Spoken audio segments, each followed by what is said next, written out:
ఇప్పుడు మొదలైంది ఆట. తెలంగాణలో రాజకీయాలు వేడి ఈ రోజు నుంచి తగ్గుతాయి. మన గౌరవ ముఖ్యమంత్రి రేవంత్ రెడ్డికి గారికి కుడి పక్కన కోమటిరెడ్డి వెంకటరెడ్డి, ఎడమ పక్కన కోమటిరెడ్డి రాజగోపాల్ రెడ్డి. రేవంత్ రెడ్డి గారికి కోమటిరెడ్డి బ్రదర్స్ తోడైతే ఉంటారా వేరే పార్టీ ఏదన్నా?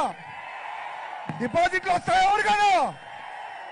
మళ్ళా 20 ఏళ్ళ వరకు మళ్ళా ఎవరు మాట్లాడే అవసరం కూడా లేదు. ఈ పొట్టి జగదీశ్వర్ రెడ్డి మంత్రి మా జిల్లాలో మేము చెప్పినాం 12కు 12 గెలిపిస్తా అని చెప్పినాం. ఒక చిన్న పొరపాటు చేయడం వల్ల సూర్యాపేట ఒక్క దగ్గర 4000 తోటి జర్రల మిస్ అయిన మన పొట్టుడు. ఏ మంత్రి అయ్యా, ఏమేమో విరవిగుతున్నావు? మా ముఖ్యమంత్రి గారు మీ అవినీతి చర్యల మీద, మీ 10 ఏళ్ల పాపాల మీద మొత్తం ఎంక్వైరీ చేస్తున్నాం. నెంబర్ 1 వికెట్ పడిపోయింది. కవితక్క పోయిందా జైలుకు? వచ్చే సంవత్సరం కవితక్క బతుకమ్మ ఎక్కడ ఆడుతుంది? 16 జైల్లో ఆడుతుంది.